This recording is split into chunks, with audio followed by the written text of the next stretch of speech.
6 guarantee పథకాల దరఖాస్తులు పారదర్శకంగా జరుగుతున్నాయని, దళారులను నమ్మొద్దని కలెక్టర్ గౌతమ్ అన్నారు. అర్హులు ఎవరికీ డబ్బులు చెల్లించవద్దన్నారు. ప్రజాపాలన దరఖాస్తులపై కలెక్టర్ మీడియాతో మాట్లాడారు.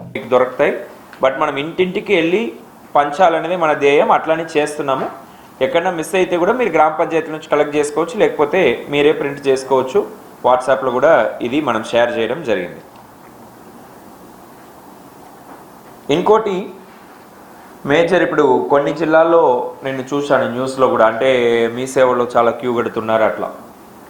సో దాని గురించి నిన్న కూడా కొన్ని ప్రెస్ కాన్ఫరెన్స్ పెట్టి లోకల్ లెవెల్లో కూడా మన మున్సిపల్ కమిషనర్స్ కూడా చెప్పడం జరిగింది. నిన్న మన దృష్టికి వస్తే ఇన్కమ్ సర్టిఫికేట్స్ ఎక్కువ అప్లై అవుతున్నాయి, అట్లానే ఆధార్ అప్డేషన్కి ఎక్కువ అప్లై అవుతున్నాయని మన దృష్టికి వస్తే నిన్న కూడా చెప్పాం. కానీ ఇంకా అది పెద్ద ఎత్తున ప్రజలకు పోవాల్సింది ఉంది. సో దయచేసి మీ ద్వారా ప్రజలకి చెప్పేది ఏంటంటే, ఈ ఆధార్ కార్డు, రేషన్ కార్డు ఇవన్నీ ఉన్నట్టు మీరు సబ్మిట్ చేయండి. దాంట్లో ఏమి ఆధార్ కార్డులో నా చిన్న వయసు ఫోటో ఉంది, ఇప్పుడు నా ఫోటో వేరే విధంగా కనిపిస్తుందని అప్డేట్ చేయాలని అట్లాంటిది అవసరం లేదు. ఆధార్ కార్డు అన్నీ మనకు 2012-13లోనే ఉమ్మడి ఆంధ్రప్రదేశ్లో 99% ఆధార్ కార్డులు ఇష్యూ అయినాయి. దేశంలోనే మనం అది దాంట్లో మొదట్లో ఉండే. సో అప్పుడు అందరిది ఆధార్ కార్డు, మీది కూడా చూస్తే ఆంధ్రప్రదేశ్లో ఉంటుంది. దానికోసం ఇప్పుడు మేము తెలంగాణను మార్చుకోవాలి, లేకపోతే తెలంగాణ ప్రభుత్వం నుంచి లబ్ధి రాదో ఏమో అని ఒక విధంగా కొంతమందిలో డౌట్స్ క్రియేట్ చేస్తున్నారు. అట్లాంటి డౌట్స్ అవసరం లేదు. అంటే ఖమ్మం జిల్లా అంటే తెలంగాణలోనే ఉంది, ఆంధ్రాలో లేదు కదా. So we can easily pickup from the database. అది ఉమ్మడి ఆంధ్ర ఉండొచ్చు, దానివల్ల ఎలాంటి ఇబ్బంది ఉండదు. వాళ్ళందరికీ కూడా ఖమ్మం జిల్లా వాసులు ఉంటే వాళ్ళకి స్కీమ్ వర్తిస్తుంది. జిల్లా ఉంటుంది, మండలం ఉంటుంది, ఇవి అన్ని యూనిట్స్ ఉన్నాయి కాబట్టి ఇవన్నీ మనం పికప్ చేసుకుంటాం. సో దానికోసం అప్డేట్ చేయాలని పోతే ఆధార్ కార్డులో ఆధార్ సెంటర్స్లో 30 స్లాట్ ఉంటాయి ఒక రోజుకి. సో అక్కడ పోయి క్యూ కట్టడము, ఆందోళన చెందడం అలాంటిది అవసరం లేదు. You can submit the application. మనం ఆధార్ నెంబర్తో మనం తీసుకుని డేటా తీసుకుంటాము. సో ఈ పాత ఆంధ్ర ఉందని ఏమి ఆందోళన చెందనక్కర్లేదు. అట్లనే గ్రామ పంచాయతీస్ కూడా కొన్ని కొత్తగా క్రియేట్ అయినాయి. పాత అడ్రస్లో ఆ గ్రామ పంచాయతీ పేరు ఉంది, ఇప్పుడు కొత్త గ్రామ పంచాయతీ అప్డేట్ చేసుకోవాలి. ఇలాంటిది కూడా అవసరం లేదు. ఇది అన్ని we will take care during verification. So దీనివల్ల మీకు ఎలాంటి ఇబ్బందులు ఉండవు. మీరు ఉన్నట్టు మీ ఆధార్ కార్డు కావచ్చు, రేషన్ కార్డు కావచ్చు సబ్మిట్ చేయవచ్చు. ఇంకోటి, కొంతమంది న్యూ రేషన్ కార్డ్స్ రాని వాళ్ళు ఉన్నారు. వాస్తవమే, ప్రభుత్వం కూడా ఆ న్యూ రేషన్ కార్డు మీద కూడా దృష్టి పెడతా ఉన్నారు.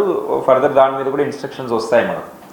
కానీ న్యూ రేషన్ కార్డు వచ్చే వరకు వీళ్ళకి వచ్చే లబ్ధిని ఎందుకు ఆపాలని చెప్పేసి ప్రభుత్వం వెంటనే ఈ 6 గ్యారంటీస్ మీద ముందడుగు వేసింది. సో ఈ రేషన్ కార్డ్స్ ఇప్పుడు కొత్తగా పెళ్ళి అయిన వాళ్ళు ఉంటారు, ఇప్పుడు కొడుకు ఉంటారు, ఆయన రేషన్ కార్డులు ఉంటారు, తల్లి తండ్రి కొడుకు ఉంటారు. ఆ కొడుకుకి పెళ్ళి అయింది, ఇప్పుడు కోడల్ని చేర్చాలి, లేకపోతే కొడుకు కోడలు స్ప్లిట్ అయ్యి ఇంకో రేషన్ కార్డు కొత్తగా క్రియేట్ చేయాలి. సో ఈ ప్రాసెస్ ఇంకా కాలేదు. సో అందుకని కొన్ని చోట్ల మనకు డౌట్స్ వస్తూ ఉన్నాయి, అంటే మేము ఎట్లా అప్లై చేయాలని.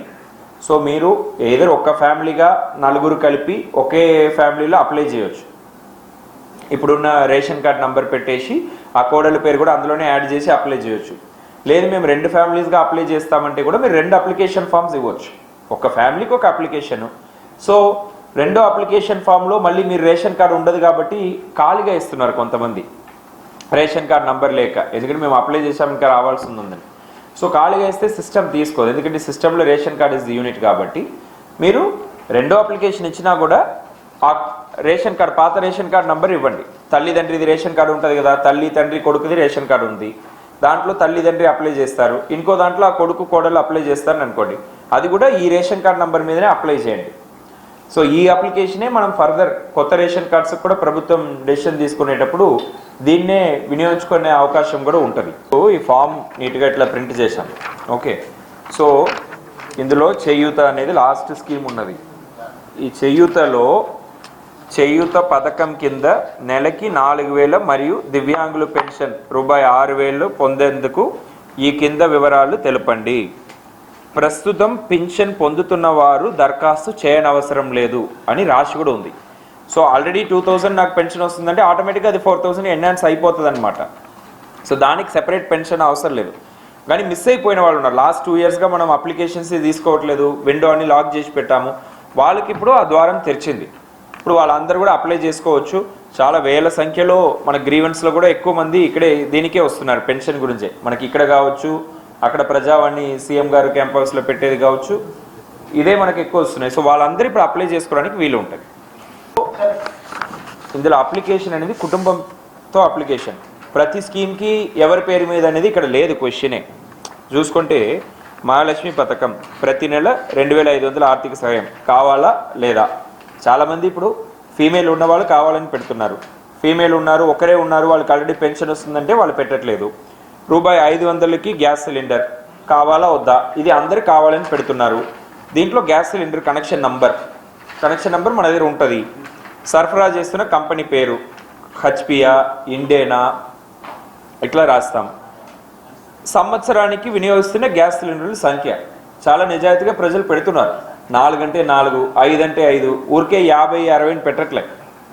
ఇంతే ఉంది. దీంట్లో గ్యాస్ కనెక్షన్ ఎవరి పేరు మీద ఉంది అట్లాంటిది లేదు. అట్లానే ఈ గృహజ్యోతి పథకం కింద కూడా చూసుకుంటే కుటుంబానికి ప్రతి నెల 200 యూనిట్లు ఉచిత విద్యుత్తు. మీ నెలసరి గృహ విద్యుత్తు వినియోగం 100, 200, 200 పైన, ఇది యావరేజ్గా వాళ్ళకి తెలిసినంత రాయొచ్చు. డేటా మన దగ్గర ఉంటుంది. జస్ట్ అడుగుతున్నాం. గృహ వినియోగ విద్యుత్ మీటర్ కనెక్షన్ నంబర్, ఆ 7 డిజిట్ నంబర్ ఉన్నది. ఆ నంబర్ రాస్తే సరిపోతుంది. అది ఎవరి పేరు మీదైనా ఉండొచ్చు. వాళ్ళ ఇంట్లో ఓనర్ వేరే వాళ్ళు ఇంట్లో ఉంటే మళ్ళీ అది తప్పదు కదా. వాళ్ళు ఏ మీటర్ కనెక్షన్ ఉందో ఆ మీటర్ కనెక్షన్ నంబర్ రాయాలి. యజమానుడిది ఉంటే మళ్ళీ యజమానుడిదే రాయాల్సింది ఉంటుంది.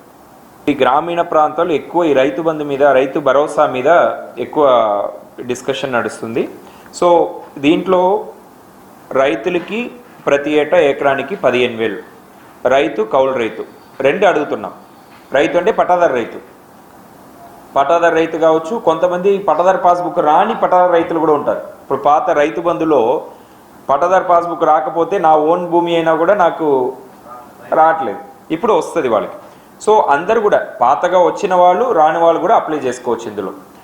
ఇందులో రైతు, కౌలు రైతు, పట్టాదారు పాస్ పుస్తకం నంబర్లు అంటే ఎందుకంటే భార్యకి 2 ఎకరాలు ఉంటుంది, భర్తకి 2 ఎకరాలు ఉంటుంది. సో ఇద్దరిది పాస్బుక్ నంబర్స్ రాసుకోవచ్చు అక్కడ. రైతు, కౌలు రైతు కొన్ని చోట్ల 2 కూడా టిక్ చేస్తున్నారు. అంటే 1 ఎకరం నా సొంత భూమి ఉంటుంది, 1 ఎకరం కౌలుకి తీసుకుంటా, ఆ 2 టిక్ చేసుకుంటారు. సొంత భూమికి పాస్బుక్ నంబర్ ఉంటుంది, కౌలు భూమికి పాస్బుక్ నంబర్ నా దగ్గర ఉండదు కదా. సో సర్వే నంబర్లు రాస్తానన్నమాట. సో కింద సాగు చేస్తున్న భూమి వివరాలు, సర్వే నంబర్లు, విస్తీర్ణం. సో అది కూడా నా ఓన్ భూమిది. అట్లానే ఈ కౌలు చేస్తున్న ఇవన్నీ కూడా సర్వే నంబర్లు, టోటల్ ఎక్స్టెంట్ రాస్తే సరిపోతుంది. కాస్ట్ సర్టిఫికేట్, ఇన్కమ్ సర్టిఫికేట్ అవసరం లేదండి, దాని ముచ్చటే అవసరం లేదు. ఇదన్నీ సెల్ఫ్ డిక్లరేషన్. ఇక్కడ అడిగాము కులం ఏంటి, ఆదాయం ఎంత అని అడిగాము, అంతే. మీకు ఫైనలీ సబ్మిట్ చేయాల్సిన డాక్యుమెంట్స్ చూడండి. అప్లికేషన్ ఫాము ఒకసారి మీడియా మిత్రులు చదివితే అందరికీ చైతన్యం నింపొచ్చు. మీరు జతపరచాల్సిన పత్రాలు, నెక్స్ట్ పేజ్ రండి, నెక్స్ట్ పేజ్ రండి. ఆధార్ కార్డు జిరాక్స్, తెల్ల రేషన్ కార్డు జిరాక్స్ 2 మాత్రమే, వేరేం అవసరం.